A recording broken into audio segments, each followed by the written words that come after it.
One of the things that we want to do with our new committees is to use them as a way of expanding the operations at a national level. We want to invite people who are involved in National Council or who've never before been involved in National Council to be involved in our committees and the subcommittees we're going to create. And we see this structure as a way of bringing in all of the energy and enthusiasm we're seeing across the country. Because while we've been working on setting up a new structure, we've also been continuing with the work of the organisation. We've been involved in advocating, for example, for a gender equal economic recovery from COVID pandemic. This is work that we've been doing with a number of other feminist organisations, looking at the differential impact on women of the pandemic, and we've worked together to produce a submission that will go to the federal government for the budget to look at a recovery that will be equal for men and women. Very, very important work. We've also been in conversation with communal leaders around the country and about National Council of Jewish Women and the work we're doing. We've started a project called Elul Stories. This project involves the collection of stories from women Jewish communal leaders from across the country. The idea is that these stories will be put together into a booklet that will be a PDF on our website. And then you'll all be able to download this booklet and have it as reading during Rosh Hashanah.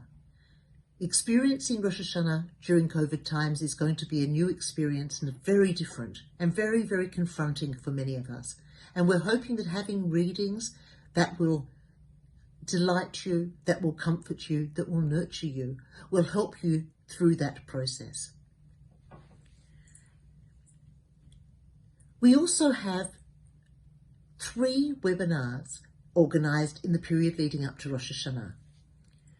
The first, hot off the press, hasn't been advertised anywhere else, no one else in the country knows about it, is called Touching Base with Your Spirit. And it's going to be led by 3 different rabbis, Rabbi Orna Trigabov from Sydney, who is a renewal rabbi, Rabbi Shoshana Kaminsky from Adelaide, who is a reform rabbi, and Rabbi Melanie Landau, who studied to be an Orthodox rabbi, but now considers herself to be post-denominational, and she's coming from Jerusalem to that session. Advertising will come through your newsletter and through our website, so you don't need the details now, especially as they haven't been advertised anywhere at all. I just wanted to let you know that was happening. The second one that I'm going to mention has been advertised, and that's called Meet the New Female Orthodox Rabbis. And you probably know that there are 2 female Orthodox rabbis now in Australia. Melanie Landau, who's coming to the other webinar, was the first Australian to graduate as an Orthodox rabbi. But now we have Rabbi Judith Leviton and Elise Borghi, Rabbi Elise Borghi, one in Melbourne, one in Sydney, who have graduated from the Maharat Yeshiva and are going to be speaking about their experience, their process and their learning. And again, top secret information, as of tonight, we have 73 people registered for that event, even though we've only once posted it on Facebook. The third webinar is going to happen just a couple of days before Rosh Hashanah, and again, this is hot off the press. Nobody else knows about it except my board, and that is we are going to have an NCJWA Rosh Hashanah cook-along. The person who's running it is going to be Lisa Goldberg, who's from the Monday Morning Cooking Club, and you might be familiar with her because they came to our conference last year and they even gave copies of their cookbook to National Council members who attended the conference. Lisa's going to teach us how to bake a honey cake of sorts, and we're going to be told in advance what ingredients we need, and hopefully this year my honey cake will be one that everybody wants to eat. I don't know about you, but I need all the help I can get with an experienced cook.